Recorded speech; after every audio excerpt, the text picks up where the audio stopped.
So we just took a look at a few numbers here. I thought we will also couple it with the kind of headlines that we generally find, so that we have a good understanding of how this data works. So this is a headline that mentions that India is to become the third largest economy by 2017 as far Jeffries. Okay.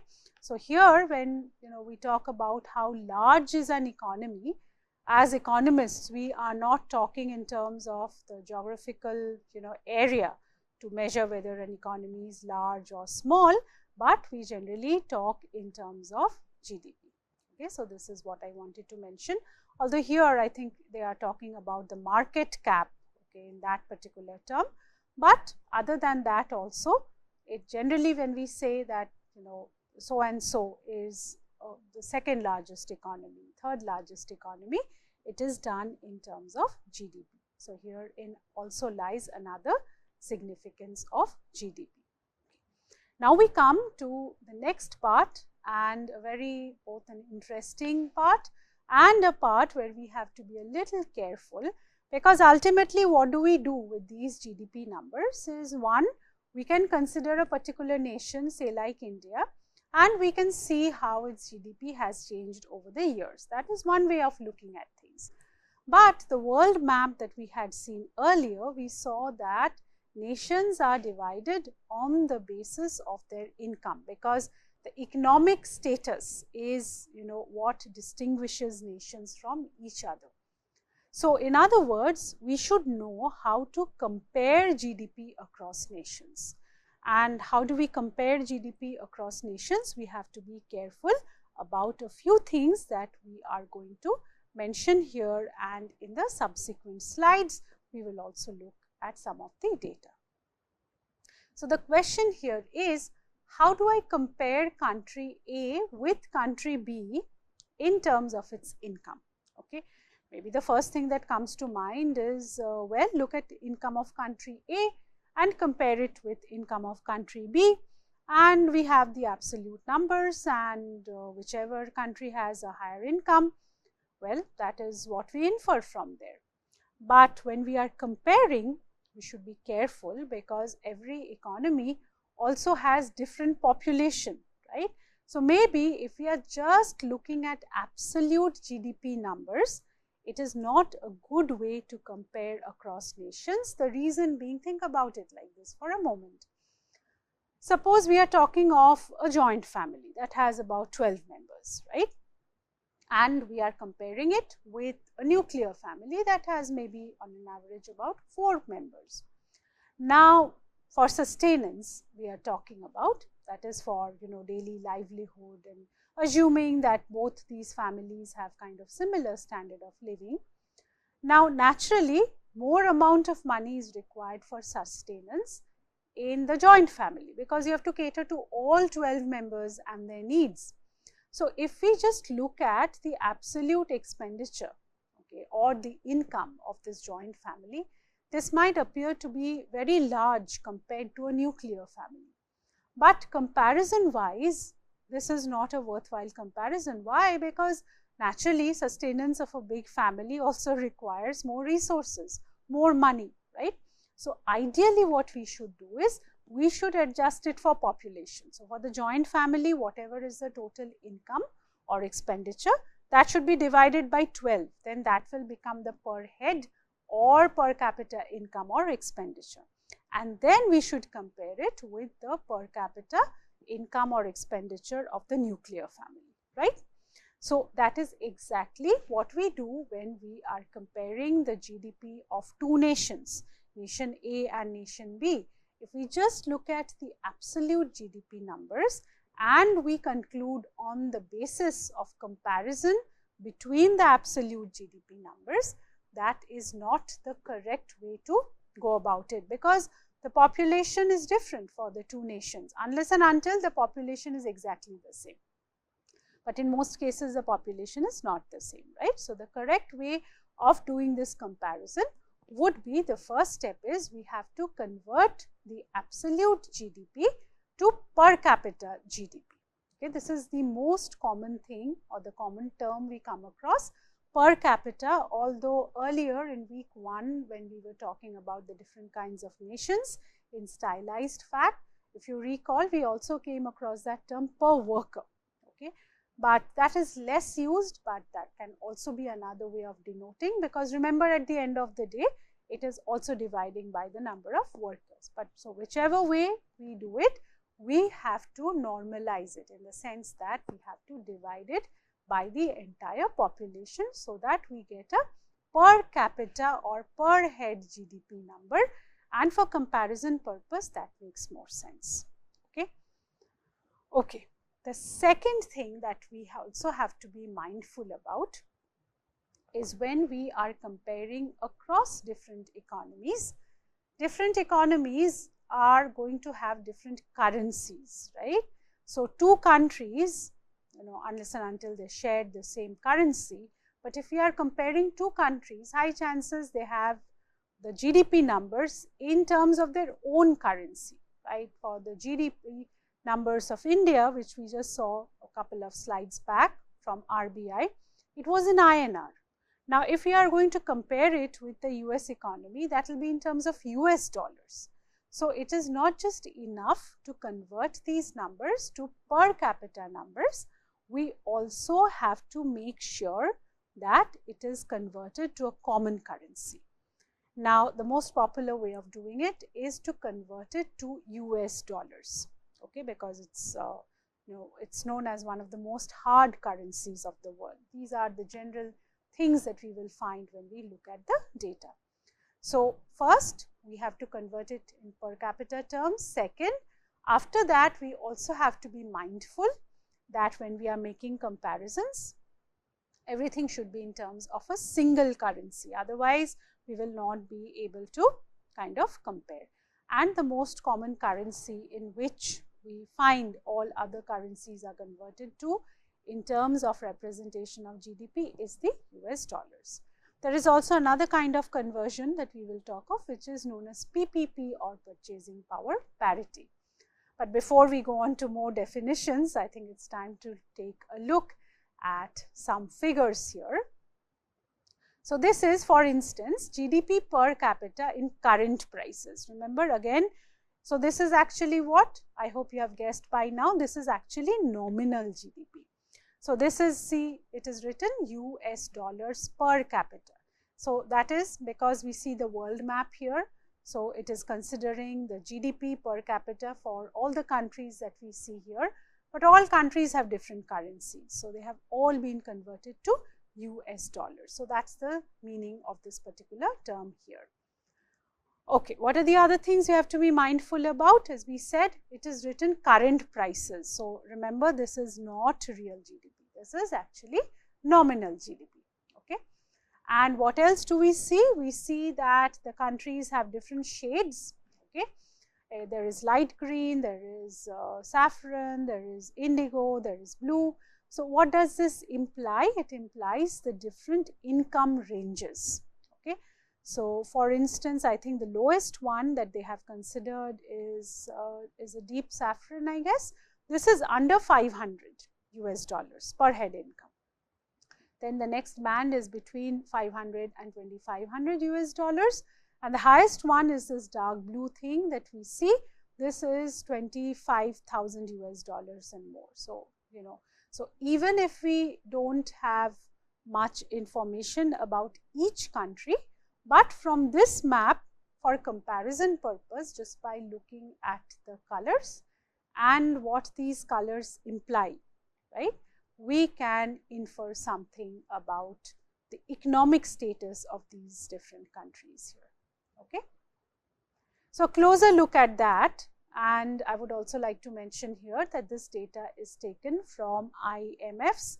There is something known as a data mapper. So, I am also providing the links here. If you are interested, you should actually go out and check out these very colorful figures. And this is just a magnified version of what we just saw here. Here I wanted to give you the entire screenshot, because if you are interested in the actual figures or numbers, that is also there, which you see on one side of the screen. But if we are just looking at just the pictorial part of it, we are just not looking at any numbers. Then how do we infer? This is how we infer this, just a closer view of what we saw earlier, right? Okay. Now, this one, on the other hand, this is also per capita GDP. This is for the year 2022. And this here, you see, this is written adjusted for inflation and adjusted for the differences in cost in living between countries. This is also another important fact, that different countries have different costs for living, right? So, in other words, what 100 rupees can buy in India, so 100 rupees will be roughly, I think, about 1.5 US dollars, does $1.5 in US also buy the same things what 100 rupees can buy in India. So, this is what we call the cost of living. So, it is not always the monetary part, but the deeper question is what money can buy. That's a more important question. So, it is the same map that we had seen here, but remember, this map was at current prices. So, this was not adjusted for inflation or cost of living, and every country, its price is different. Okay. The same thing here is represented, but here there have been, there's difference in nomenclature and it's a different data. Why? Because this has been adjusted for, inflation, and this has also been adjusted for the cost of living between countries. Here also, like before, we see that this goes from, very light green to indigo, and of course, the boundaries are different, as we can see here. But by and large, if you were to keep the two figures side by side, the broad conclusions from both figures are the same. Okay. So, the point I was trying to make here is that, again, it depends which kind of GDP are we looking at. Is it nominal GDP? Then the representation will be different. If it's real GDP, which is this one that we are seeing here right now, then again the representation will be different. But the conclusions are not very different from one another. Okay. This is the same thing again. I wanted to show the magnified image here, so that if you wish, you can compare the figures you have seen earlier. And for this, I have taken this data from a very interesting website, again, which I will urge you to visit. This is Our World in Data. They have a lot of, data. They have a lot of the pictorial representations of this kind of data. So, it is taken from that particular website. Sometimes for comparison purpose, we see something like this. Let me first show the data, then I will go back to PPP. There is a concept known as purchasing power parity. Purchasing power parity concept is slightly different from the way the conversion of currencies is done. You see, when the conversion of currency is done, for instance here, okay, everything is in US dollar terms. You see, because the intervals are in terms of dollars. So, no matter which country we are talking about, the currency has been converted to US. And how is the currency conversion done? It is generally done based on the market value of the currency. Okay, as I said, like, at this time when I am speaking, 1 US dollar is roughly about 84.5 rupees. So, how is this determined? This is determined by the market. So, on the other hand, there is also another kind of currency conversion that can be done, which is based on something known as PPP, or purchasing power parity. And why am I showing a Big Mac here from McDonald's? Because the concept of PPP and how it is measured actually goes back to something known as the Big Mac index. So, what is the whole idea of PPP? PPP actually talks about what money can buy. Okay. So, what it means is that if a Big Mac, I am sure that you might be familiar with McDonald's and the Big Mac that is available there. So, let us say a Big Mac costs 50 rupees in India. The same Big Mac costs $2 in the US. Then going by PPP, this 50 rupees will be equal to $2, because what is important here is what money can buy.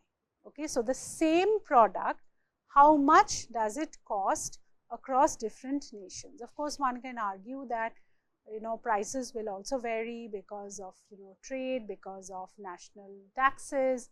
So there is a transaction cost that is always attached. Yes, so there are some assumptions that go behind PPP, but we are very simply speaking here that the idea is this is in contrast to the market exchange rate that we just talked about. So this is more in terms of, and that is where this goes back to, and this is measured by something known as the Big Mac index, because the idea is the same. McDonald's is one of the most popular food outlets that is found globally, right? So the idea is how much does a Big Mac cost around the world? Okay, so you might like to pause here this particular screen and see how much it actually costs around the world. So that's the origin of PPP, or the Big Mac index, right? Now, if GDP is adjusted for this PPP, then this is how it looks like. Okay, so what are we doing here?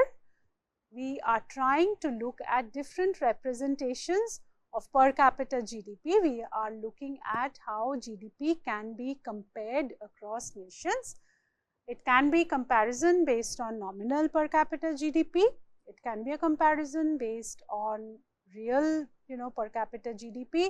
It can be a comparison based on real GDP, but it is adjusted for by PPP.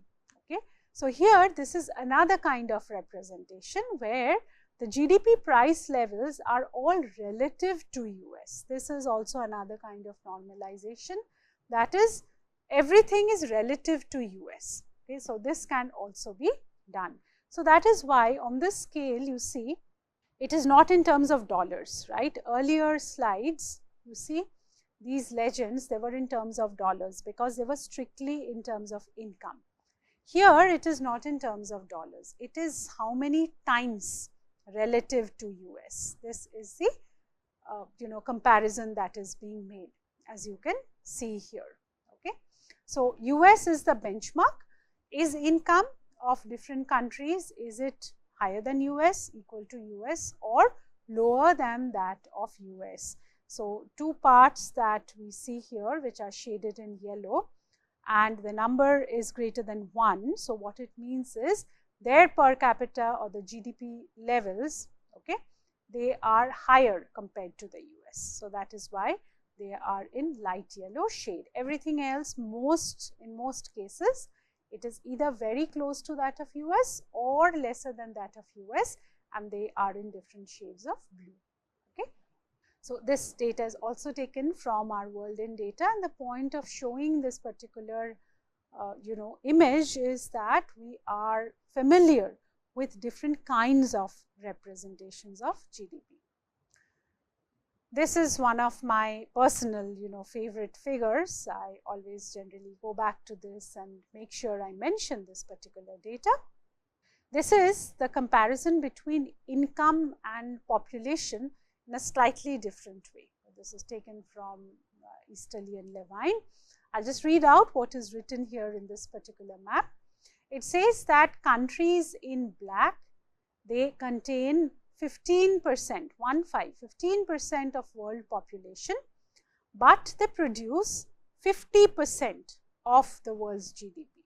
Whereas the countries that are in gray, and India is also in gray here by the way, that contain 50%. So half of the world population, they reside in these gray shaded areas, but they produce only 14% of the world's GDP. I think this pretty much summarizes, the global scenario as far as this particular course is concerned. And as you can see, even the map is titled Rich and Poor. So again, we come back to the same questions, right? But again, it is represented in a different way. So what we have been talking about here is that data can be represented in many ways. And here, what we have been trying to see is the different forms in which it can be represented. As we wrap up our discussion on GDP, I think it makes sense to spend a little bit of time on answering this question, that does GDP measure economic well-being? Because remember, we said that when we are trying to determine the status of different nations, we are trying to compare their economic growth, the unit is always GDP. Okay, it is strictly speaking a unit of income or expenditure. So, from time to time several questions have been raised about this, that well, we are distinguishing across nations based on GDP, but is GDP really an indicator of economic well-being? Okay. Well, we should also be aware of several limitations of GDP, like there can be data gaps in measurement. Okay. Also, GDP does not include the resource depletion or environmental costs that societies have to incur in the process of production. Also, GDP does not capture the quality of life indicator. What is quality of life indicator? This is different from income. Quality of life generally means, as the term suggests, quality of life. And where does that come from? It comes from the kind of place we live in, the ambience, the environment, the infrastructure, the health infrastructure, educational infrastructure. All these things determine well-being of a human being, but that again is not a part of GDP. And most importantly, GDP does not include distribution of income. So it doesn't tell us that what percent of, say, GDP of a nation belongs to what percent of the population. You might be familiar with this term known as economic inequality. Okay, and the associated terms are Gini coefficient, Lorenz curve, etc. If you have studied that somewhere, you would relate to it. And economic inequality is a big concern in today's world. So it is not just about income, but what is also important is also how income is distributed. Now, that is also something that we do not get to know from the GDP numbers per se. Yes, GDP numbers are used to get down to the Gini coefficient, etc. But the GDP number itself per se does not convey that information. So these are some of the things that we should be at least aware of, and these are known as limitations of GDP. But still, by and large, GDP is accepted as one of the best economic indicators for comparison purpose when we are comparing the economic status across different economies.